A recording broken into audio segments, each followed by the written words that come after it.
Fajr is going to be at 6:30. Asr is going to be at 5:45.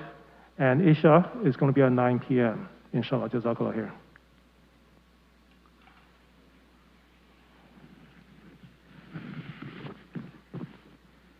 Assalamu alaikum wa rahmatullah. Bismillah, walhamdulillah, wa salatu wa salamu ala rasulillah, wa ala alihi wa sahbihi wa man wala. Dear brothers and sisters, for the khatira tonight, I wanted to talk about something very important. I wanted to show this screen if possible. Yeah. It's something that every Muslim adult is required to know. Believe it or not. Every Muslim adult is required to know. And yet, unfortunately, many people don't know this. Okay? And I know this for a fact because of the amount of questions that I get. So just the other day, for example, somebody that I know, somebody who's actually related to me, he sent me a text message. And he asked me, I'm traveling. How do I figure out the prayer times when I'm traveling? Traveling by plane. Knowing how to tell prayer times is wajib on every adult Muslim. And it is not difficult. Just requires a little bit of knowledge. And that's what I want to do in 10-15 minutes tonight, inshallah ta'ala. I'll cover the most essential things today and then some extra things next week, inshallah, if Allah gives us life. How do we know the prayer times when we don't have access to a prayer chart? Okay? That can happen at any time, but most frequently nowadays it happens when people are traveling because they are in a location other than their usual city of residence and they don't know how to figure out the prayer times, especially when flying in the airplane. Jibreel alayhi salam came to Rasulullah sallallahu alayhi wasallam after the event of Mi'raj. After Rasulullah sallallahu alayhi wasallam was given the 5 daily salawat. He came down the very same day after Rasulullah sallallahu alayhi wasallam had returned to Mecca, to his bed. Jibreel came at Dhuhr time. And he showed Rasulullah sallallahu alaihi wasallam the prayer times for the 5 daily salawats.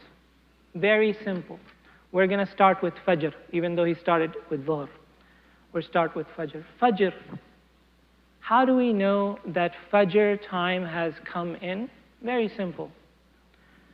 At night time, the sky is supposed to be dark, right? Except for the stars that are in the sky, it's completely dark.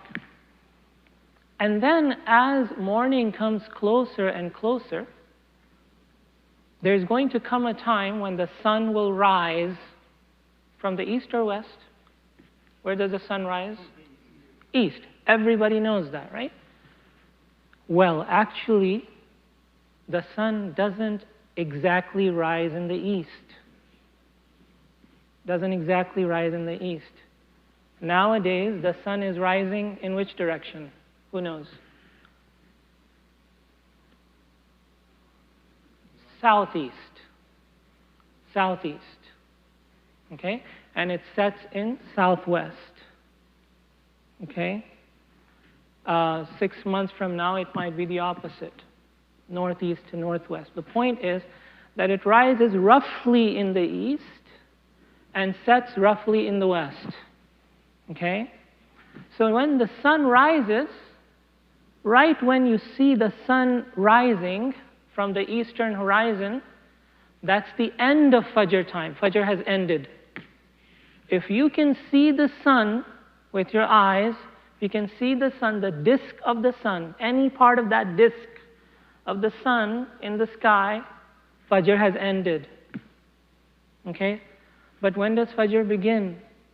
Fajr begins before that, when the sun is still down, but there is some light in the sky. Because what happens is, at some point at night, there is a break of dawn, what's called a break of dawn. That is the first appearance of light in the eastern horizon, usually about 90 minutes before sunrise, approximately. About 90 minutes before sunrise. That's, of course, if you're stationary in one place. But the plane is moving, so it's going to happen much faster or slower, depending on which direction you're going, east or west. Okay? So, when you see the first appearance of light, any light which is going to be very faint at the beginning, faint light across the horizon on the east, you know that Fajr has entered. Now, somebody who's not trained, which is almost all of us, because we don't really look at the sky on a daily basis, we won't be able to tell that light because we're not trained. So the light is going to be there, but we won't be able to tell that it's there until it becomes a little bit brighter. So once it becomes brighter and brighter, we'll be able to tell, okay, now I see light there. But there's still time until sunrise. That means now it's time for Fajr. And so any time we can pray Fajr. Until the sun rises, when the disk of the sun is above the horizon, that means now Fajr has become qada. So if we haven't prayed yet, we still have to pray, but it's going to be qada. And if we had some excuse, then inshallah Allah forgives. Okay? But the time for Fajr ends that point. Now the sun is going to come up, up, up, up, up, until it reaches its zenith in the sky, the highest point in the sky, almost exactly above us. The moment it moves even a centimeter westward from that point, Dhuhr has started. The moment it moves westward from the center point above us, Dhuhr has come in. And then Dhuhr will continue until Asr. Dhuhr will continue until Asr. Okay? So now, if you are in the plane, for example, or anywhere, and you look, and you notice that the sun is to the east above you, to the east, that means Dhuhr hasn't come in yet. But if you notice that it has moved to the west of the point above your head, then Dhuhr has entered. If you don't want to look at the sun because you don't want to harm your eyes, if you're on earth, you look at a shadow. You look at a shadow. If you see the shadow of objects pointing to the east, that means the sun is to the west. That means Dhuhr has entered. But if you notice that the shadows are pointing westward, and remember it's not going to be exactly west because the sun is rising from southeast, so the shadows are going to be northwest. But westward. If the shadows are pointing westward, that means the sun is still to the east, it's not Dhuhr yet. So you wait. Okay? As soon as it crosses the zenith in the sky, Dhuhr has come in. Now, Dhuhr lasts until Asr.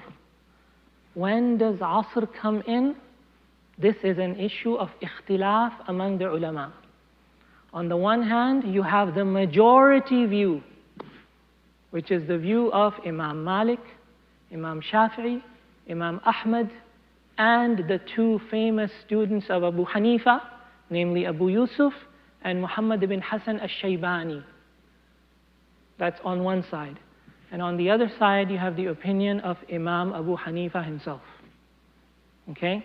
So, on the one hand, you have Imam Abu Hanifa's two foremost students, plus the other three schools. And on the other hand, you have the view of Imam Abu Hanifa himself. So what is the majority view, first of all? The majority view is that Dhuhr ends and Asr comes in when the sun is halfway between the zenith of the sky and the western horizon, halfway down, which would mean that the shadow of an object will be equal to its length. The shadow of a 6-foot tall object is going to be 6 foot long. Okay? So when the shadow of an object becomes equal to its length, then Dhuhr has ended and Asr has begun. Dhuhr has ended and Asr has begun. According to who? Pretty much everyone except for Imam Abu Hanifa. The view of Imam Abu Hanifa is that you wait longer. You wait until the sun has come further down, until the shadow of the object is twice the length of the object. So a 6-foot object must cast a shadow of 12 feet or longer for Dhuhr to end and Asr to begin. Okay, so there's a difference of opinion in this matter. When traveling, usually it's easier to tell the majority opinion. It's harder to tell the opinion of Abu Hanifa. It's harder to detect it from the plane. But when you're on the ground, it's easy. You can just look at the shadow and you can tell. Okay? So if you're in the plane, for example, and you look outside the window, right, and you see the sun like very close to the western horizon, that means for sure Asr has come in. Okay? That means for sure Asr has come in when it's getting close to the western horizon. All right? So you can pray Asr. And then Asr will end when the sun sets, which is the beginning of Maghrib. Asr will end when Maghrib begins. And Maghrib begins when the disk of the sun has disappeared completely below the horizon.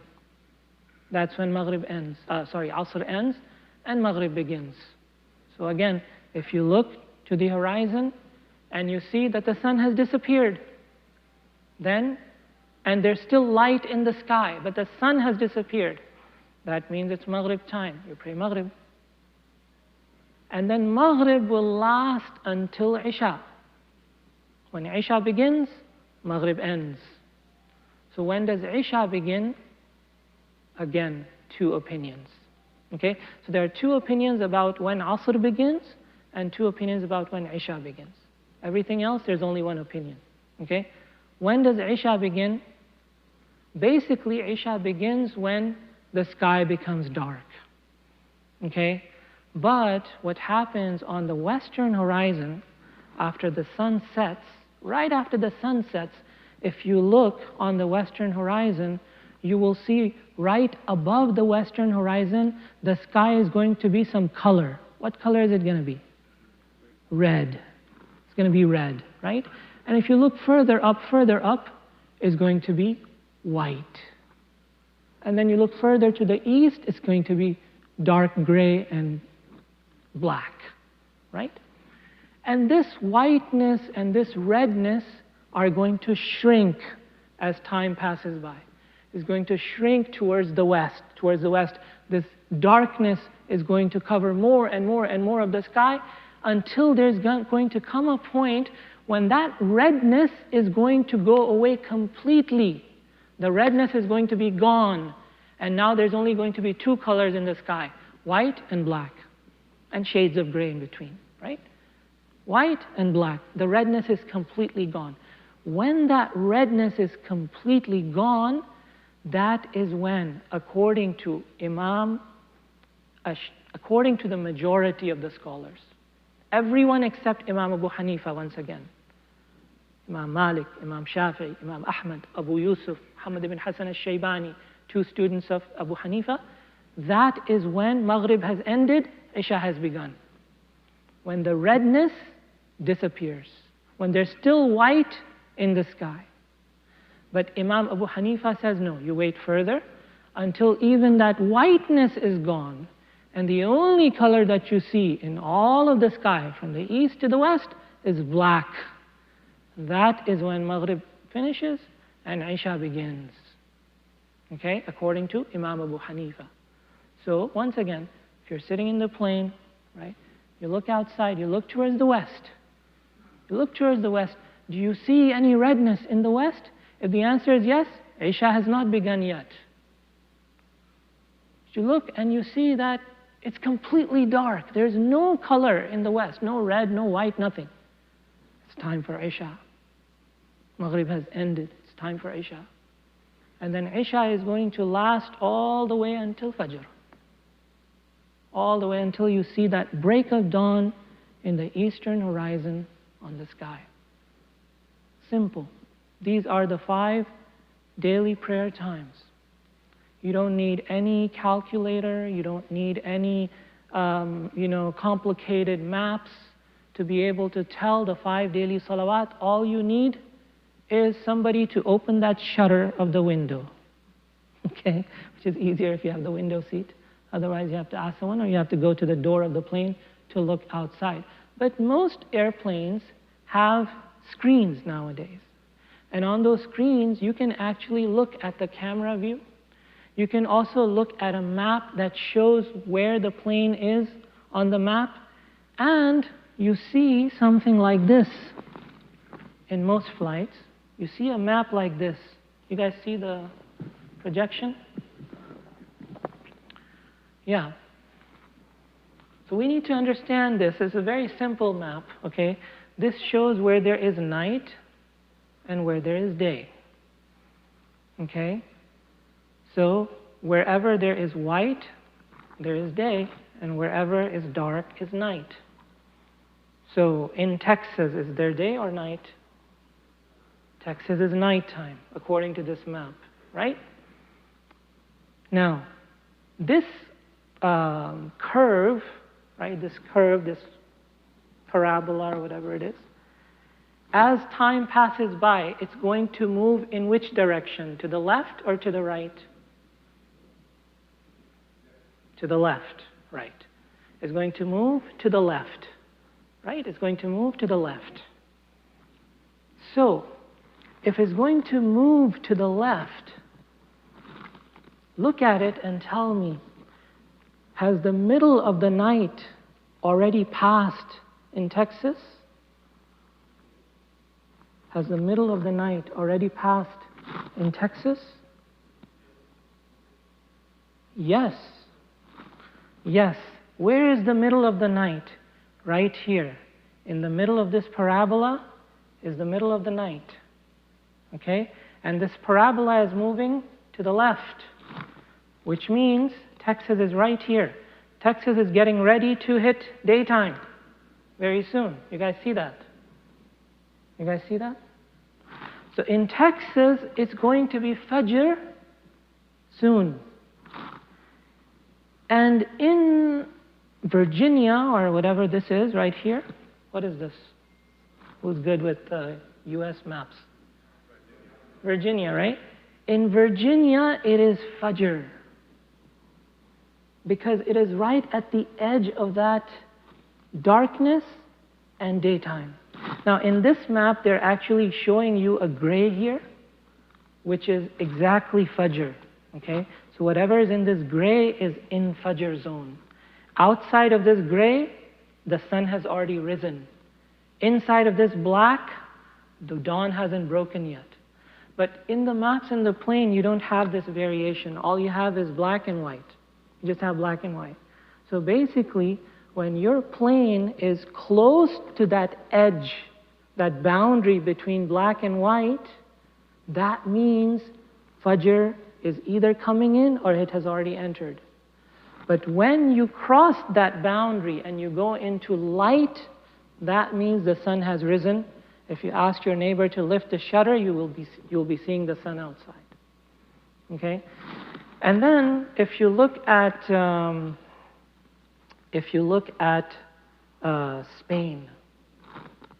Spain right here. Has Dhuhr entered in Spain? Has Dhuhr come in Spain? Remember, the parabola is moving to the right. Okay? So, the sun is on top of the sky along this line. Right? Actually, it even shows you. This yellow in this map shows you where the sun is at its zenith in the sky. Okay? So anything to the left of it,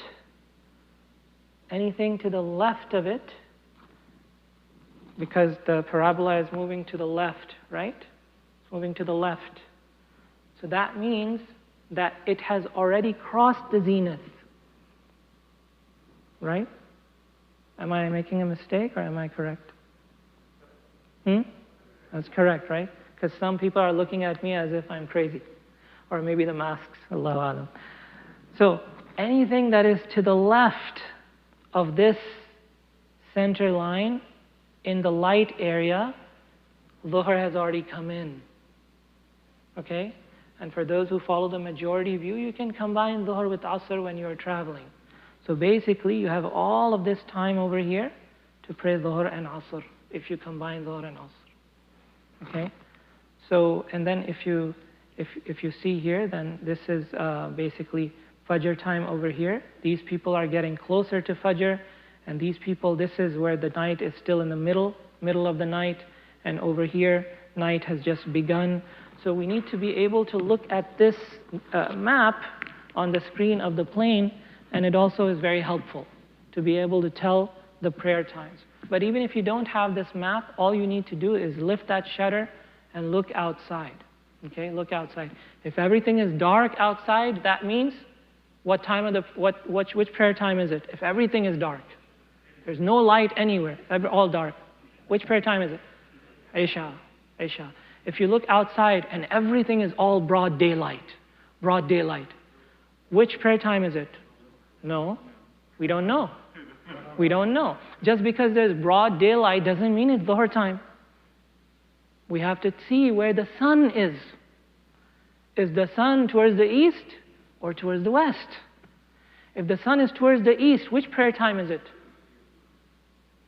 It's neither Dhuhr nor Fajr, it's Duha time basically. Okay? Chasht, pray your Chasht prayer. Okay? But if the sun is to the west, if it's to the west and it's broad daylight, which prayer time is it?